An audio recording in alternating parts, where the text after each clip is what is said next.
Okay, Rory, my first questions, well, before I start the questions, I would like to ask you to tell us about yourself, a bit about yourself and about your expertise, so that people who don't know you get an idea of what you do, who you are, okay? Okay. My name is Rory McGreal, and I'm a professor at Athabasca University. And with that position, I am the UNESCO International Council for Open and Distance Education Chair in Open Educational Resources. So my main priorities are in the dissemination of information about open education resources and working with institutions to implement open education resource initiatives, as well as research in open education. And as part of that, I'm the founder of the OER Knowledge Cloud, which is a repository of almost 3,000 articles and reports about open education resources. So this repository is for researchers. The articles and reports of themselves are not OER, although nearly all of them are openly licensed, but they are to be used by researchers, but that's not to preclude them being used for in the class as well, for class use. I'm also the leader in the CIDR, which is the Canadian Institute Initiative for Distance Education Research. And with that, we hold monthly seminars on distance education related issues. And the final point I'd like to make is that I'm the chief editor of ERODL, the International Review of Research in Open and Distributed Learning, which is one of the top journals in the educational technology field. So let's give you some idea. Well, my gosh, with such great curriculum, it's almost impossible to ask you questions that you don't know how to answer. My gosh.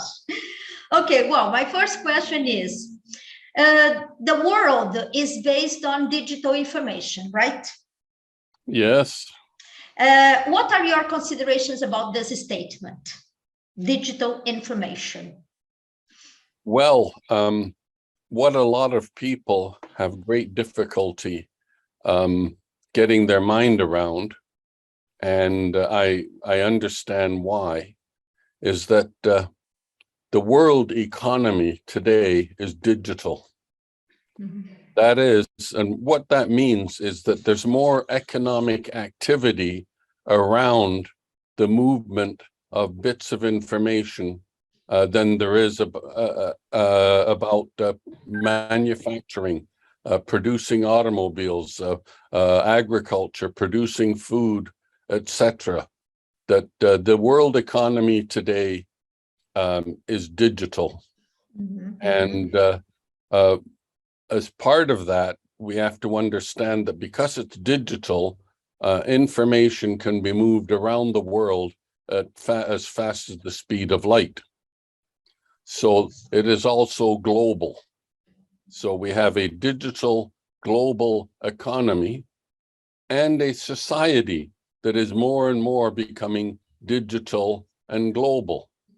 And so to have educational institutions that are not digital and global is an anomaly.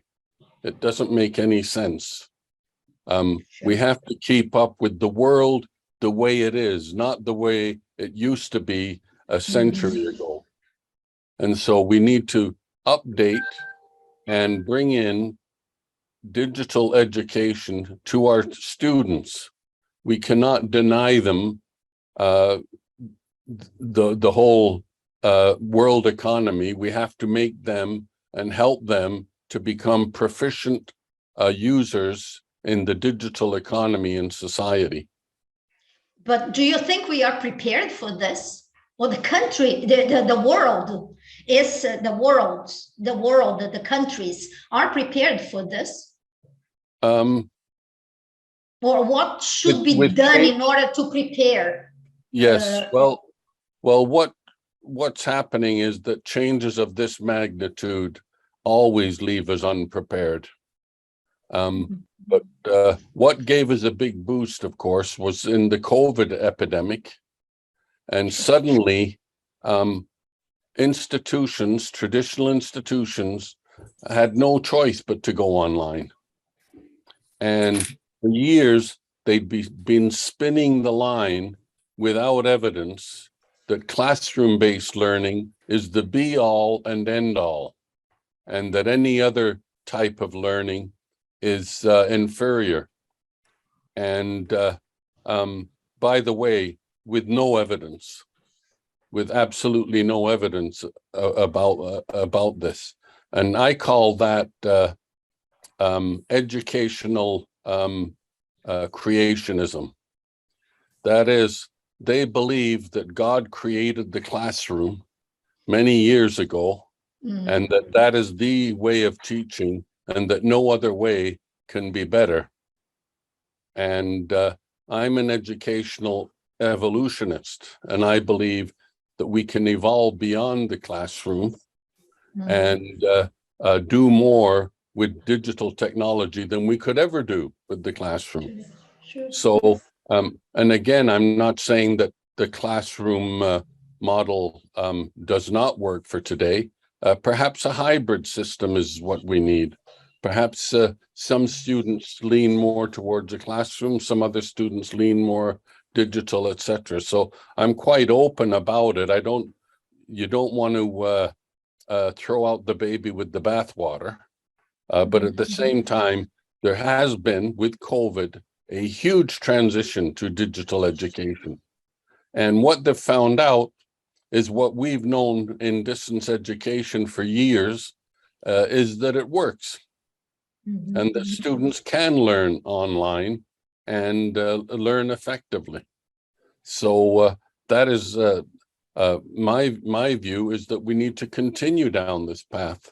And again, I'll repeat it though, that we don't have to throw the baby out with the bathwater. I'm not talking out going all digital, as our university is, by the way, all digital. But all universities don't have to be that way. And there's room for a wide range of different approaches to digital learning, classroom learning, digital learning in the classroom, digital learning outside at home. There's all kinds of different approaches to that. But don't you think that teachers in general, at least here in Brazil, they had to go fast from classroom practices, methodologies, and had to go online because of COVID. And they just transferred everything they had in the classroom to online. And this doesn't work because they are two different ways of approaching students, approaching methodologies, and interacting with people. It's different. It's not the same as you do in the classroom. And don't you think people normally just transferred the classroom into online, and this made such a confusion on what to do? Again, this is the natural human way of evolving, is you bring your old ways of thinking into the new technology. So there's nothing unexpected about this. I do wish that more and more of these traditional universities would read the literature about distance education, online learning, and they'd realize that there are ways of doing it, and we've known about it for years. I've been in online learning since the late 1880s. I started early as a student in 1984 online, And I've been working in online education since 1989. And even before that, there was literature about distance education that could be applied in an online scenario. And as the online presence grew, there's more and more literature. There's all kinds of lessons we've learned, and we need to take them. As you said quite correctly, Vera, is there are differences, and we need to learn about those differences and take advantage of them to make our learning more effective. But don't you think many teachers are afraid of leaving what they have as a traditional classroom, and they are too familiar with what they do and go online when they don't know what is going to happen? Aren't they afraid of having the risks? Yes, big risks, and not answering the questions the students wanted to have as answers? Aren't they afraid of going online, or this doesn't happen normally? It's a transition that everybody has to face. Yes. Well, of course they're afraid. They should be afraid, because now if they're online, their actions can be monitored, and quite often are being monitored. And so they're frightened. If you're under the gun, if a supervisor comes into your classroom, you're afraid. You're more nervous. You act differently, etc. This is a normal reaction, is to be afraid. And the other thing is a major change like this, everyone is afraid. I'm afraid when I have to switch. Sure. We had to switch from Zoom to Teams. I did it despite it. I overcame my fears, but at the same time, I was afraid. I didn't want to particularly make the change. They say that the only people who like change are wet babies. So it's perfectly understandable. And I think we as distance educators need to help lead them along to show them that this is doable, that you don't have to be afraid of everything. There are some things you do have to be afraid of anyways. What I said about monitoring and people watching you all the time and looking for ways to criticize you, etc. There is reason to be afraid to a certain extent, depending on the institution and where you are. Yeah, that's true. I think it's a good idea also to talk a little bit about e-learning and m-learning, mobile learning perhaps, and other forms of digital learning, and how they really are effective and relevant in the educational field.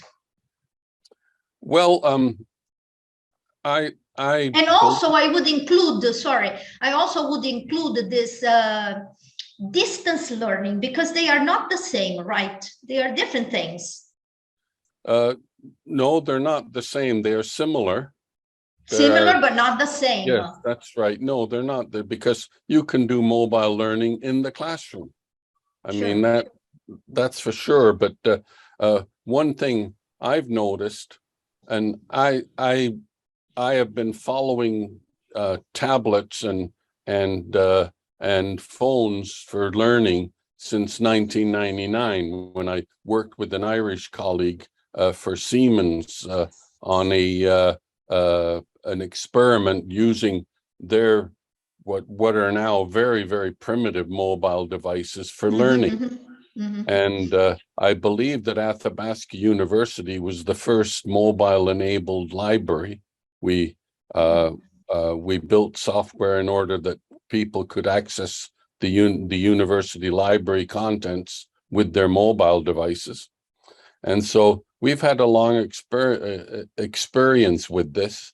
But since the arrival of the iPhone, that's when I realized this was a breaking moment. Before that, we were just messing around and trying to do the best with these primitive devices. But with the iPhone and with the iPad, we realized that mobile learning had come into its own. And we pushed it at I remember at one of the governing council, the academic council, meetings of our university. Myself and Professor Muhammad Ali, who's an expert in mobile learning, we pushed for mobile learning. And one of the faculty stood up, and this is at a distance education university, not a traditional university. And she said, well, who's asking for mobile learning? And we said, well, when the World Wide Web came in, who was asking for the World Wide Web?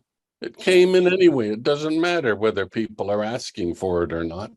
When we started one of the world's first diplomas in web design in 1994, and we were asked at that time by people in the education system, well, who's asking for web designers? Well, nobody was asking for web designers, but it came in now, and now it's one of the fastest growing fields of employment.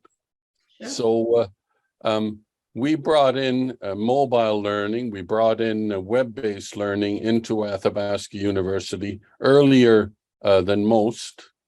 And now mobile learning is online and e-learning. It is mobile. People are using their mobile devices more than they are the desktop. In fact, desktop sales have been going down for quite a while now.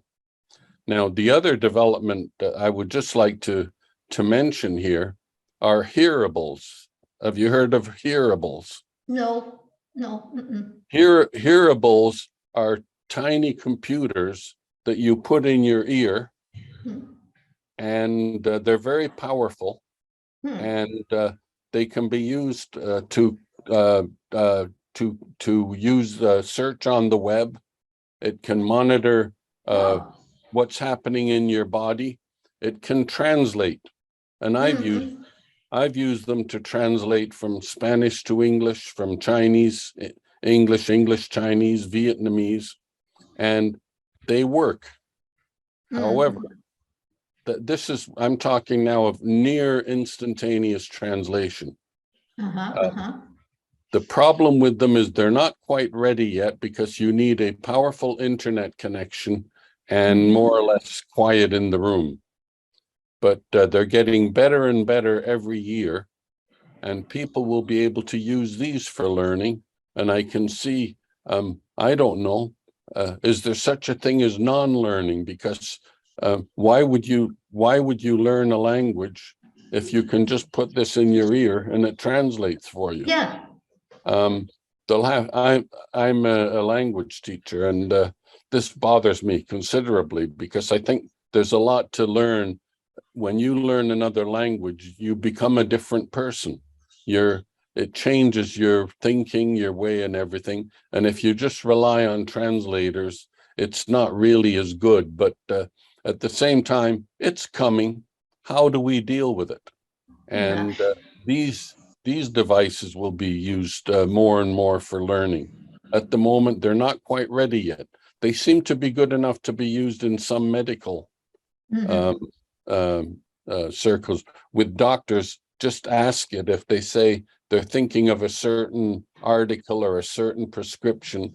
They just ask it, and it tells it in their ear what it's about. So that's one of the newest development. I don't know how far it'll go or whether it'll catch on. Remember the glasses, the Google glasses? Sure. And they never caught on. We thought, oh, they'd be really something, but they didn't catch on. So we have to wait and see.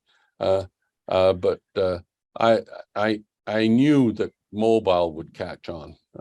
When we were very young, even with the primitive mobile devices, I just had that. This is Gothica, but hearables, I'm not sure. Google Glass, not sure. Yeah. Maybe it'll come up with in the future with the better way of doing it, and it will catch on. But we just have to be ready for all of these changes, and teachers have to be prepared for that. You know, do you want teachers who live in the 19th century, or do you want teachers who understand what the modern world is about?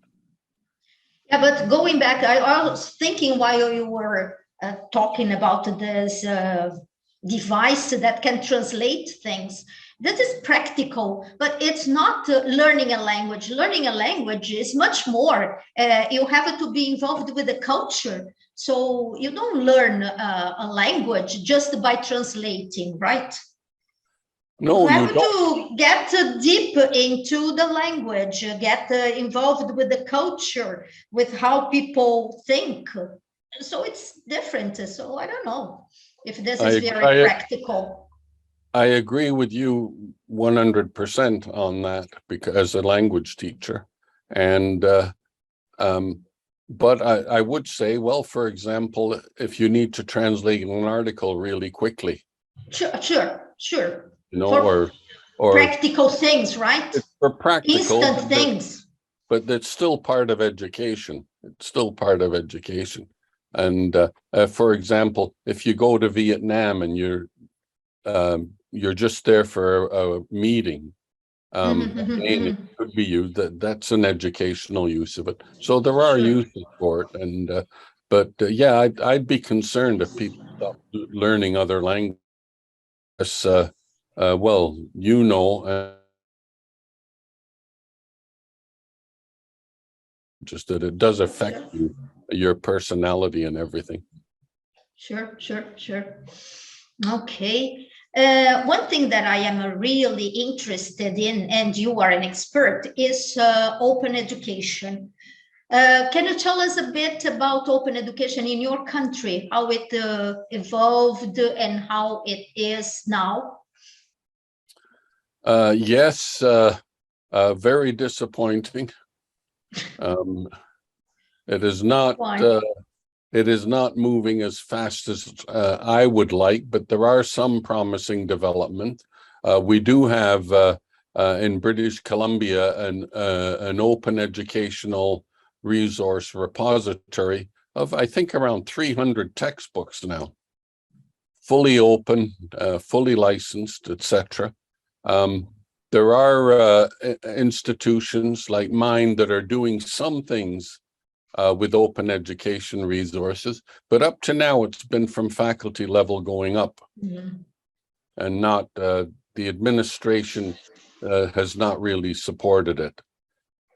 So that's it. Now there has been some interesting developments where, for example, the Mesquasis people, the indigenous nation, their college, they have Mesquasis College, and they have implemented quite a few open educational resources, and as such been able to adapt because of their open educational resources.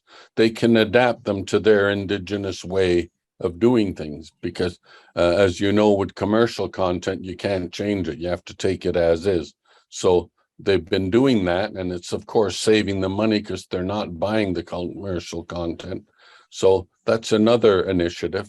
Out east in Ontario, the eCampus Ontario has been promoting quite a few development of open educational resources, and they've partnered with British Columbia's open repository, so that their open education resources can be shared among different groups. And there's quite a few other initiatives in universities. So it is coming along, but to me, not fast enough. It just, I'm disappointed that I haven't been able to do more to convince people to move forward on it. I mean, in the United States, they're doing more. At the school level, there's 27 states have implemented open educational resource initiatives. And in Canada, not anywhere at the school level have they done anything. And why do you think this happened? Well, number one, not inertia. Going fast. What is the barrier? What Well, is what limits this? number one is inertia. Number two are the publishers, the commercial publishers. Number three are special interests. Mhm. And we have a phenomenon where if you're one of the school board people who is in charge of buying textbooks, when they retire, they go and work for the textbook companies. And the guy who they promoted before they left is the guy who's buying the textbooks from you, and he wants the job when you retire, and he retires from the school board. I think, I have no evidence of this, but I think there's things like that going on, that it's not in the interests of these people to have open textbooks. And it's the even with the politicians, there's huge amounts of money to be saved, huge amounts. But they don't get any of it, I guess. I don't know what it is. It's that type. And I'm surprised here. I thought that we were more open than in the United States, but in the US, they're doing it.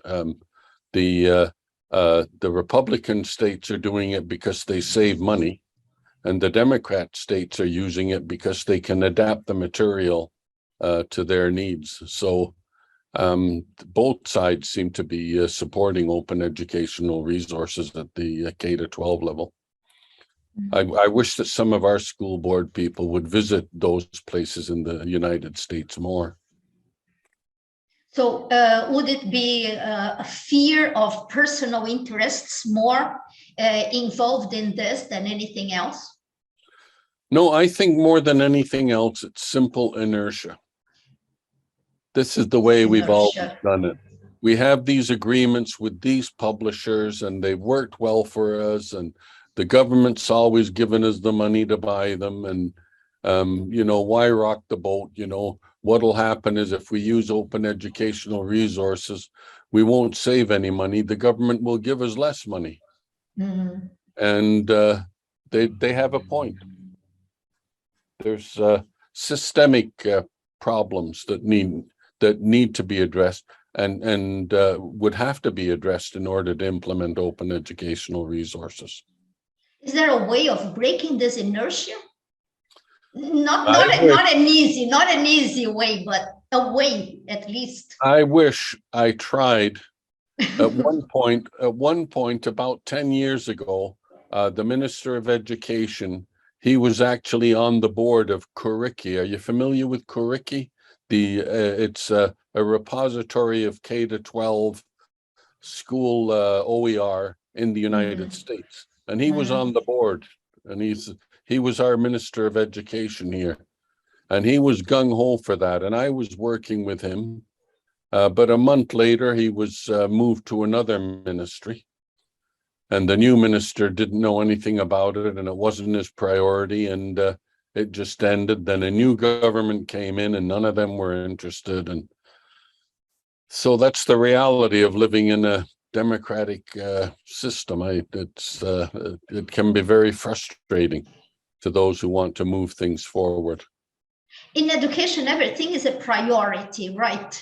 You prioritize X, so you do that way. If you prioritize online learning, you do something different.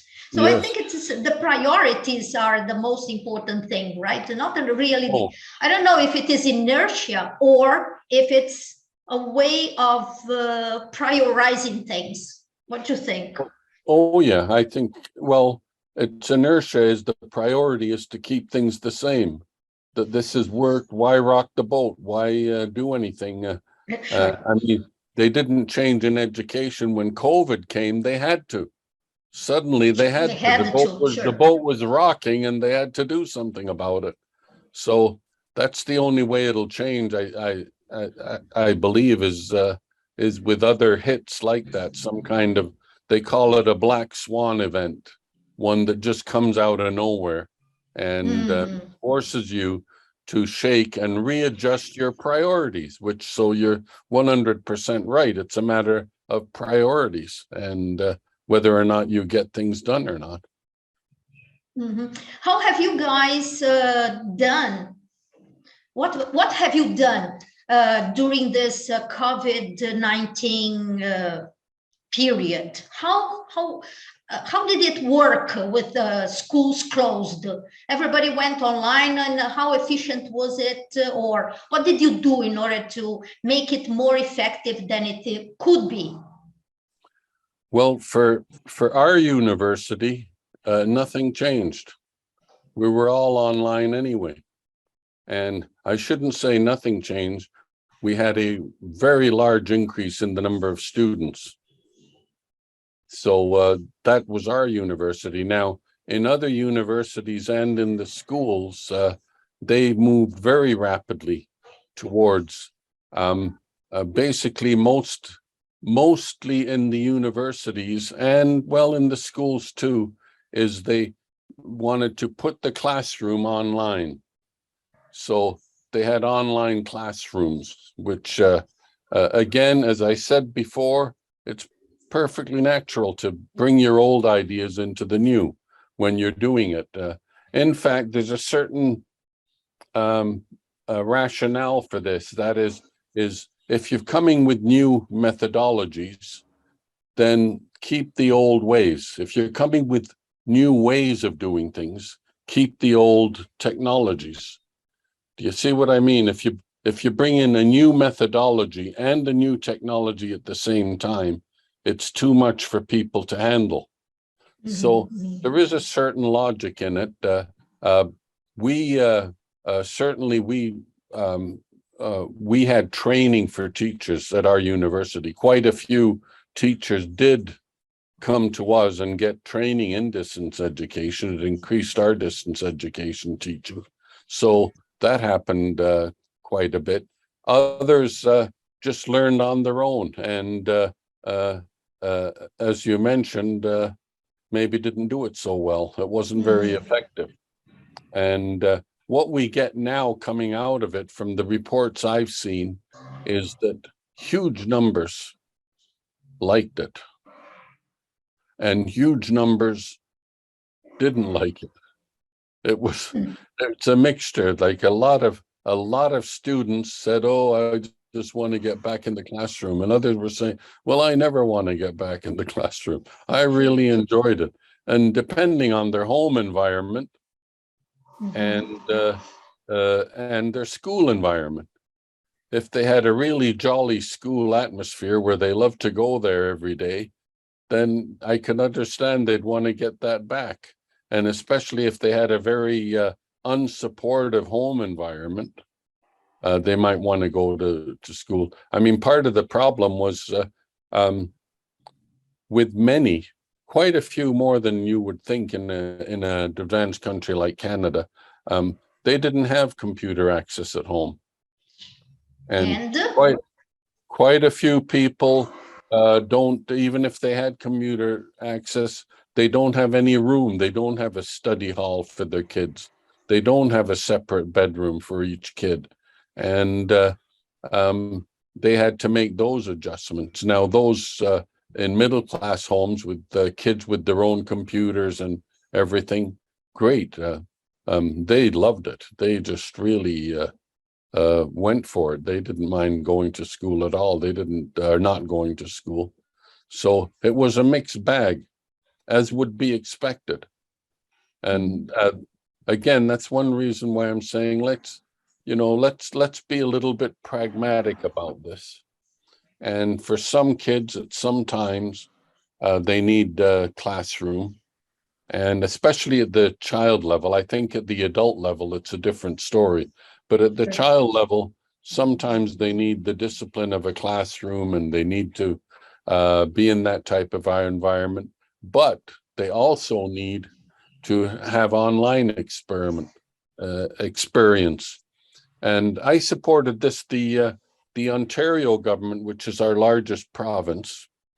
They brought in a law, introduced a law, it wasn't passed, that all graduate must take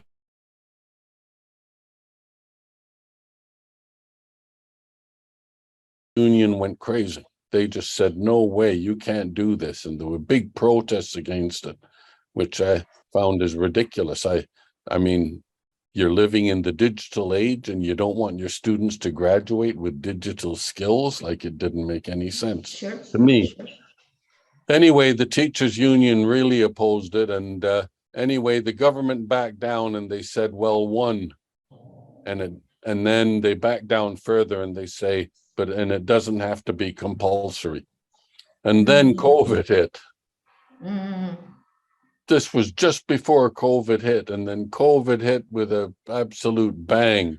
And suddenly they had to go online anyway and do it. Oh, and they were saying how they could never do it or implement it, that it'd take 5 or 10 years to implement. And of course, they did it in a month. They implemented it in a month when they had to. So it changed everything there now. And I don't think anywhere is going to go back. Yeah, but half, go back right? to 100% classroom. Sorry?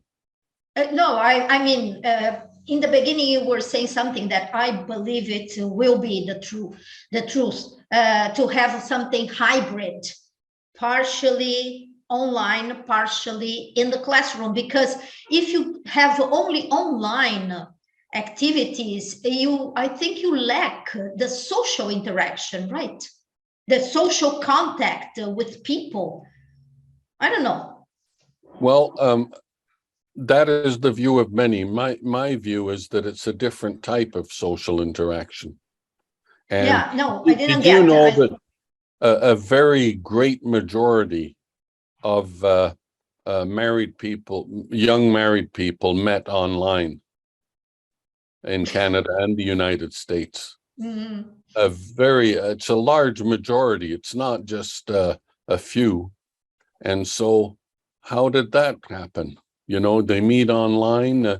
There's a lot of social interactions online.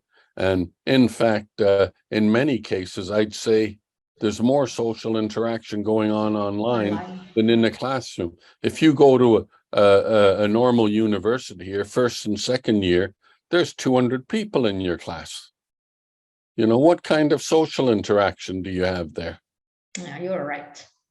I mean, it's both now. I mean, I remember in the old days with distance education, a few university presidents and other faculty said to me, distance education will never work because the kids, they come here to meet their future husband or wife, and they're coming here for that kind of socialization. And now I think among university students, 90% meet online, not in the university. Not face-to-face. No, they meet online. So that's changed considerably. Yeah. My older sons didn't meet online. They're in their 40s, but my youngest son, who just had a baby with his wife, they met online, and he's 30. So it's changed in the last 15 years that this is the case. So yeah, no, I'm not that keen about the social interaction. The other thing I would say, and I'm a bit of a hardliner, and I don't expect you to agree with me on this, is that you don't need social interaction to learn. I think it's very good. I think it's very important. I think it can help people to learn, but you don't need it, because we have a lot of students who don't interact. They take our courses, they don't interact, they do their work, pass it to their teacher, get their marks, and that's what they want. So I don't think it's something that is needed. However, I do believe that it can be helpful, and that it can be very important. And the surveys we've done in our university, again, an online university, is that 20% really want social interaction. Another 20% have no interest in it at all. And the rest of the students are in the middle, could go either way. A very interesting statistic. And but for sure, I think the evidence shows that you don't need it. However, it can be very helpful and worthwhile. I'd like to see more research in Neurodal, our journal, that shows that yes, they interacted in this way, and this showed that their learning achievement was higher in this way or that way. And I haven't seen it yet.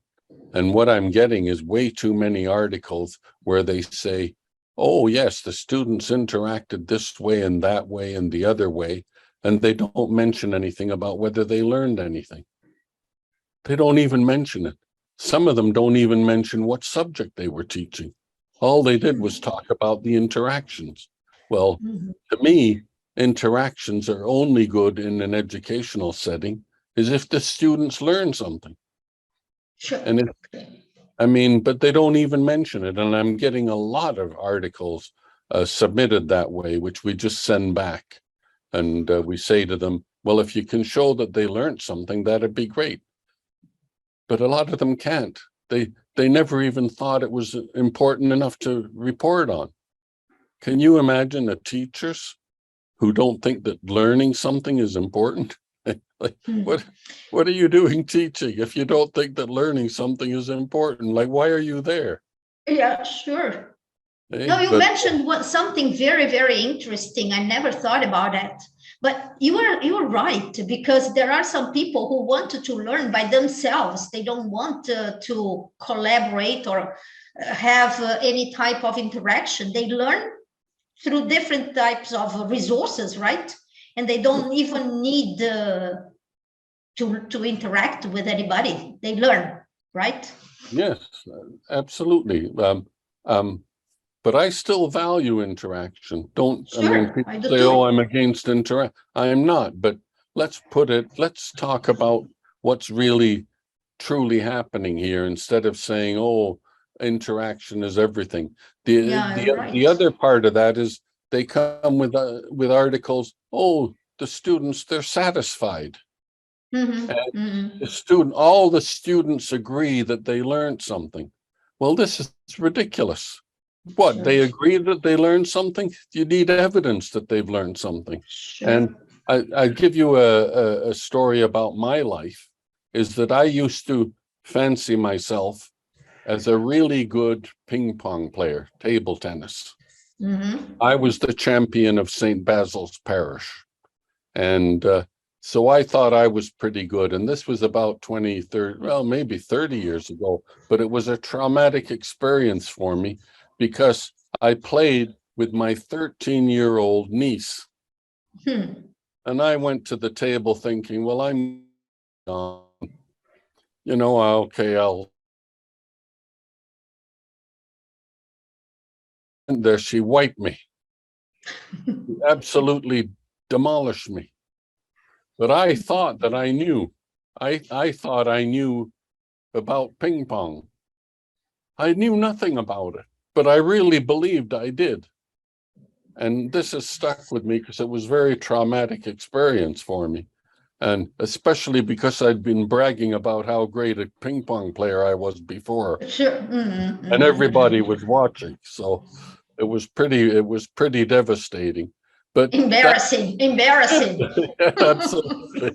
Absolutely. I'm turning red even now thinking about it. But again, like what, students are satisfied, they think they learned something. Well, what use is that information to anybody? You know, I mean, if they're satisfied and you can show the fact that they're satisfied has had a positive effect on their learning achievement, there's something there. Or you could say they were satisfied and it had a negative effect on their learning achievement. And there's something to that as well. But if it's just that they're satisfied and there's no evidence of learning, then it doesn't make any sense to me that, you know, what are you writing about? Like, how can you even think of doing research on an educational intervention and totally ignore learning achievement? Doesn't make any sense to me. Anyway, that's You, one of my rants. Sorry about that. it's fantastic. You know, I was thinking about everything you said, and one word that came to my mind. Everything goes round priority, I right? would say it.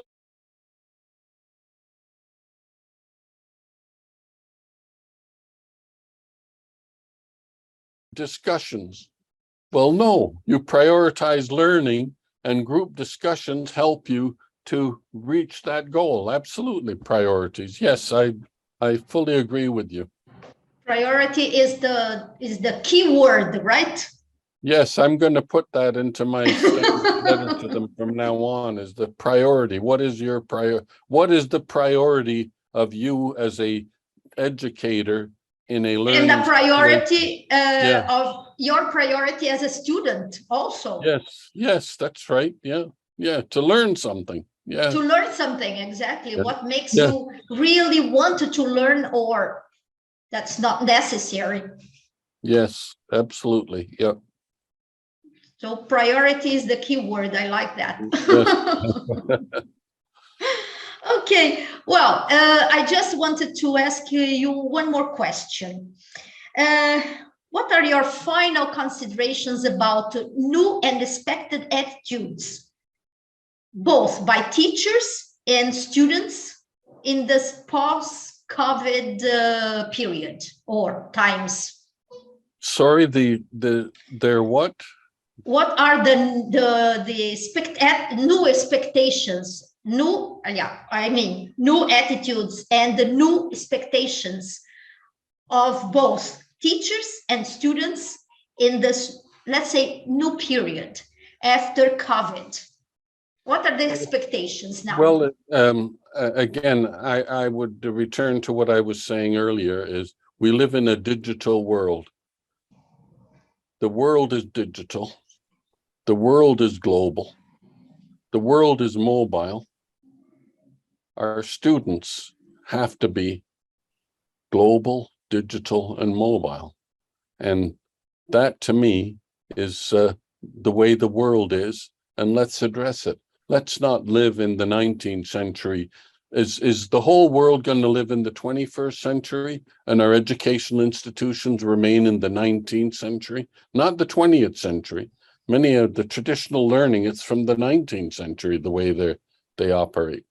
And so is that what we're going to do? Is that the whole world, except for our educational institutions, live in the 21st century? And my view is no, we've got to adjust and evolve and change to meet the needs and requirements of modern society, modern economy. And again, I say, let's not throw the baby out with the bathwater. We keep things. I believe, we still need to teach old skills, language and philosophy and history and things like that. I don't think we need to go overboard technology, but all of these things can be done better with technology. And we need to train our teachers in order to be comfortable in teaching in that type of an environment, this new type of hybrid environment. Great. I was thinking about something else. What do you think about artificial intelligence in education? Since we are talking about the digital world, globalization, what do you think? How does this artificial intelligence fit into education? Or does it fit? Does it fit? I think it does, but we're at the very beginning stages, and there's all different ways it could fit. We started with artificial intelligence at our university with the Freud bot. I don't know if you've heard about it, but you ask it questions and it responds the way Freud would respond. And it was very primitive, but it was very exciting. And the students really took an interest to it. And it was learning. So as these get better and better, is artificial intelligence will be able to help you answer many different questions. Now, what is frightening about artificial intelligence, though, is that it knows more about you than you know yourself. And it can tell you things before you even ask the question. It can give you the answer. And that can be terrifying. It can be very constructive, but it can also be terrifying. And I don't know what it'll mean is if knowledge is at your fingertips and artificial intelligence can give you whatever information you need at the time, how that's going to affect things. Because what we get is people say, well, facts, we shouldn't be teaching facts. We've got to teach critical thinking. But to me, you can't critically think about anything if you don't have the facts. Like if you ask me, I just had a plumbing problem downstairs. I'm not a plumber. I don't have the facts. So I'm critically thinking down there, and I'm pretty useless at it. I don't have the facts to do that. And they keep on about, well, you don't have to teach the facts. Well, if you're a political scientist working on international issues, and you don't know that Africa is a continent, then you have a problem, like for critical thinking. You're not going to be able to critically think about it. So the idea that artificial intelligence will provide this and you'll be the critical thinker just doesn't work. And in fact, there's evidence now that artificial intelligence can critically think better than we can. It can work its way right through. And some say that within the next 10 or 20 years, it'll be more intelligent than we are. In fact, they've already got an IBM computer that is more intelligent than a human being, Sure. one of the IBM computers. And what happens when they have a supercomputer that's more intelligent than all the people in the world? Wow. Wow. And they're working on this now. They're working on this computer now with quantum computing. So we don't know how it's going to go. We're at the very early stages of this, and I'm not saying it's going to all be good. And I don't know if people are ready to have a bot with them all the time that knows more about themselves than they do. What if you have, whispering in your ear using one of those hearable devices saying to you, well, that's your second cup of coffee today. You shouldn't have that. You have high cholesterol and all of this sort of stuff, or it says to you, uh-oh, you've opened the refrigerator again. You'd better close it. Do we really want that? It's no. No, I can't say no. Yeah, and we don't want it, especially because it's right all the time. It knows your body temperature better than you do. Like it is right all the time, and so I don't know where it's going to go with teaching. But what I say about the idea of that Freud bot and artificial intelligence systems like this, very useful. In medicine, they're used a lot. Sure. And in medicine, there's some standard deduction processes that they use, and they can tell that if you have this symptom, that symptom, and the other system, then you check this, that, and the other. And if this, that, and the other says this, then something else. And they're very powerful systems, and we're going to be working more with them all the time. But I think for education, other than that, I haven't worked on any other type of artificial intelligence system with that. Now, one thing I would mention, what I'm working on now, which you haven't asked me about, but I think is really important, are micro. Please. Micro credentials. Micro These are credentials. small units of learning. And when you achieve the learning, the knowledge or the skill in that small unit, maybe 10, 15 hours, you get a credential. And then you can ladder these credentials up to get a certificate or a diploma or a degree by doing these things. Or you can just take the micro credential and take it to an employer and say, look at what I've done. And now this is done at the university, right? No, it's mainly being done now with private companies. Oh, private companies. They want people to learn certain skills, and they're doing it. But universities are getting into it. Our university is doing it now. We consult with business in Alberta, and we find out what their needs are, and we create a micro course that'll give a micro credential for that. Now, I can tell you that Brazil was an early leader in this. I'd say back in the early 2000s with the Stavros Giannopoulos. I can't pronounce. I can't pronounce his name either. I know who you are talking about. He's a good friend of mine. I know who you are talking about. But he created these micro credentials back then, and what it was you do a small learning unit in digital services or in PowerPoint or Microsoft or Oracle or something, a small unit, and he'd give out a certificate. And he gave out hundreds of thousands of these certificates, and they were being used by those students to get a job. And if you're an employer, you've got two guys coming for a job on a particular subject, and this guy's got a certificate and the other one doesn't. So it gave the students with the certificate an advantage.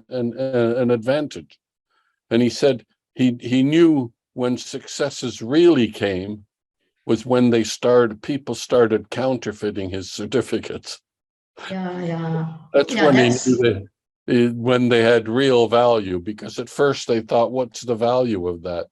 And I've seen it. So that's the idea of the micro course and the micro credential.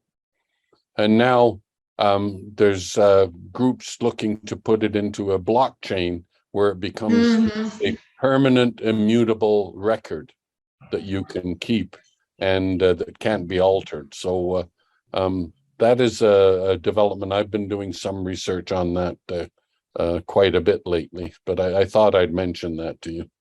Oh, that's great. Well, I think I asked all the questions I wanted. I really have to thank you a lot for the interview, for having,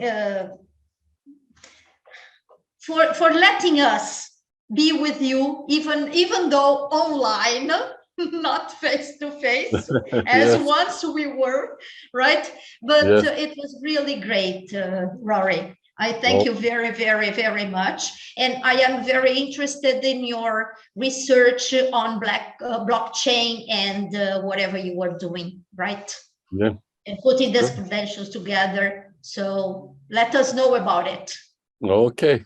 Yep. Okay. Thank you very much. Clovis is here. I see Clovis. He wanted to participate, but he got late and I didn't let him in asking you questions. But Clovis is here also. You remember him, don't you, Rory? Yes. Yeah. Hi, Rory. How are you? Oh, great. Yeah. Wonderful. Yeah, that's it's a pleasure. It's a pleasure to hear from you. The news, the many things that you told us about education and all this and your research. And I think we should be optimistic with the future. It doesn't matter what will happen. Yes, great. Yeah. But okay, I agree with you in many things you said. But I think that maybe COVID has been something I wouldn't say positive, but anyway, the inertia, the COVID broke down the inertia force, maybe. And Yes. maybe we had to rethink about education and the way we teach, the way we learn, and there's a contribution of COVID in an indirect way, I think. Clovis, I go back to my keyword, priorities. Yes. Right, Yes, Rory? yes.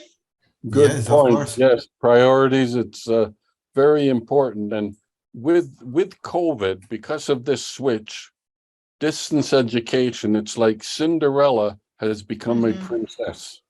Yeah. The Yes. distance education used to be poo, no good, and everything else. Now they're realizing they all want to learn about distance education now. So it's been a pivot point where everyone has had to change and rethink how they do business. Okay. Okay, thank you, Rory, very much. See you next time. I will write you and ask you for another interview, or you can be in touch with us, please. Okay, take care. Bye-bye. Okay, bye-bye. Thank you.